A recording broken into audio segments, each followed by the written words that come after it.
사주명리학에서 말하는 새해와 기본적으로 한 해 운세를 보는 방법 등에 대한 개론적 설명은 강의 114강의 초반을 참고하시면 됩니다. 그럼 신축 일주의 경자년 운세에 대해 간단히 총평을 하고 세부적으로 들어가겠습니다. 신축 일주에게 경자년은 자신의 주체성을 더욱 강화시키고 자신이 하고자 하는 일에 몰입하면서 재능과 재주를 드러내는 한 해가 됩니다. 신축 일주는 기본적으로 자신의 영역을 보호하려는 마음이 강하고 행동에 앞서 심사숙고를 하는 성향이 됩니다.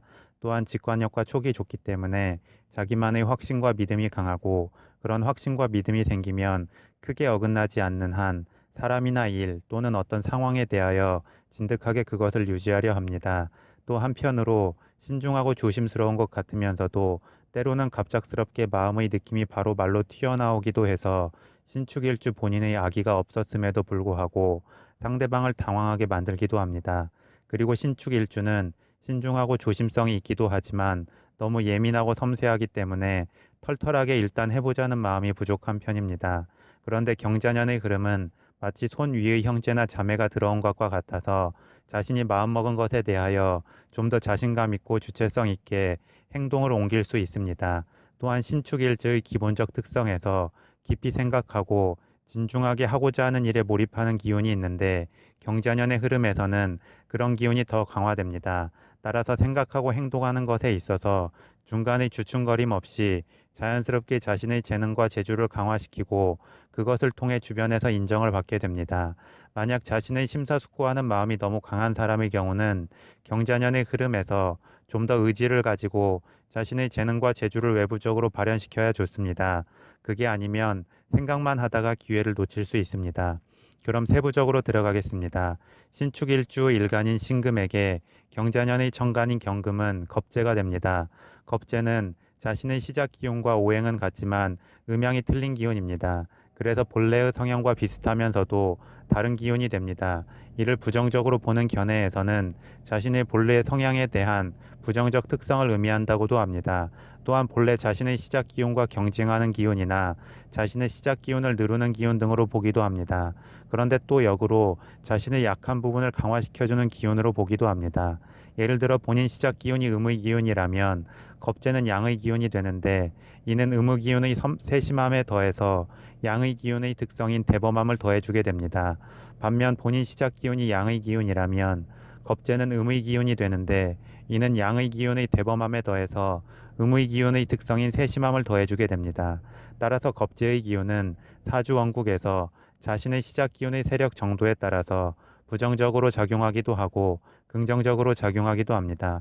그런데 일단 신축 일주에게 경자년의 천간 경금은 좀 더 강한 자신감이 생기게 하고 주체성을 강화시킵니다.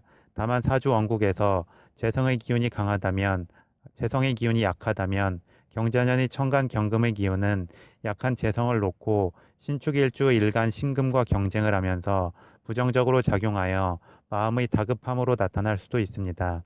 다음 신축일주의 일간 신금에게 경자년의 지지인 자수는 식신이 됩니다. 식신은 차분하고 세심하게 자신의 관심 분야에 몰입하는 기운입니다.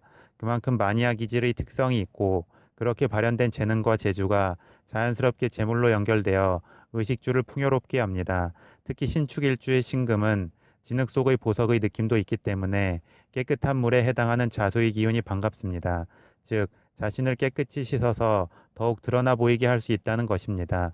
특히 자수는 도화살의 기운이기도 하기 때문에 자연스럽게 자신의 재능과 재주를 드러내어 주변의 시선을 끌어모으게 됩니다. 더불어 본인이 너무 신중한 성향이라면 역시나 경자년의 흐름에서는 너무 생각만 하고 있기보다는 자신의 실력을 잘 갈고 닦아서 외부로 드러내려는 노력이 필요합니다.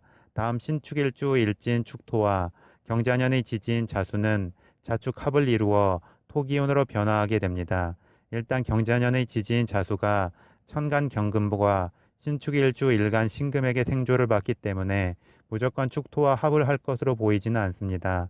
만약 합을 이루어 토기운으로 변화한다면 식신이 인성으로 바뀌면서 신축일주의 신중하고 자기방어적인 성향이 더욱 강화될 수 있습니다. 그런데 신축일주는 너무 생각에만 빠져 있기보다는 행동으로 옮기려는 의지가 필요합니다. 그래야 사주의 소통성이 좋아지고 균형이 잡히게 됩니다. 따라서 경자년의 흐름에서 지지가 자축합을 이루든 이루지 않든 그 마음가짐에서는 자연스럽게 식신으로 기운이 흐르게 하는 것이 좋습니다. 그렇지 않으면 좋은 기회를 놓치고 또 그렇게 놓친 기회에 대해서 다시 후회하고 곱씹는 악순환이 될 수 있습니다. 다음 신축일주 일간인 신금에게 경자년의 지지인 자수는 문昌기인의 기운을 불러오게 됩니다. 문昌기인은 자기 표현의 기운입니다. 내면에 뭉뚱그려 두었던 지식과 재능을 외부적으로 발현시키는 것입니다. 따라서 이 문昌기인의 기운이 도래하는 것만 봐도 신축일주가 경자년의 흐름에서 지지합을 이루어 인성의 기운에만 머물 것으로 보이지 않고 결코 머물러서도 안 됩니다.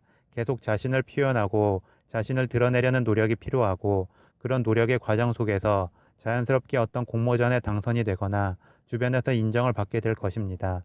마지막으로 12운성론의 관점에서 보겠습니다.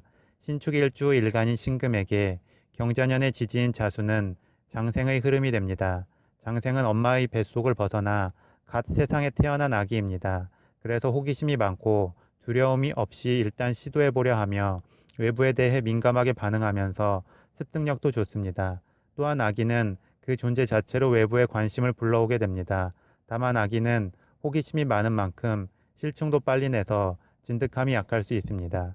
그런데 신축일주는 그 기본적 특성에서 진득함이 있기 때문에 장생의 흐름에서 단점은 커버되고 장점은 드러나게 될 것입니다. 그리고 사주에서의 어떤 좋은 기운과 좋은 흐름은 무조건 그렇게 된다는 것을 의미하는 게 아니고 그런 좋은 기운과 좋은 흐름을 이해하고 그렇게 행동할 때 더욱 좋습니다. 즉, 본인이 의지를 가지고 노력할수록 더욱 좋은 흐름을 만들 수 있다는 것입니다. 이처럼 사주명리학에서 운세의 흐름을 보는 것은 어떤 확정적 미래를 예견하고 단정하기 위함이 아니라 예상되는 흐름 속에서 어떻게 하면 자신의 강점을 살리고 약점을 보완할 수 있을지 처세의 방법을 찾기 위함입니다. 따라서 그 필요한 처세의 방법을 행하려는 개인의 의지에 따라서 어떤 운세의 흐름에서든 미래를 충분히 긍정적인 방향으로 변화시킬 수 있습니다.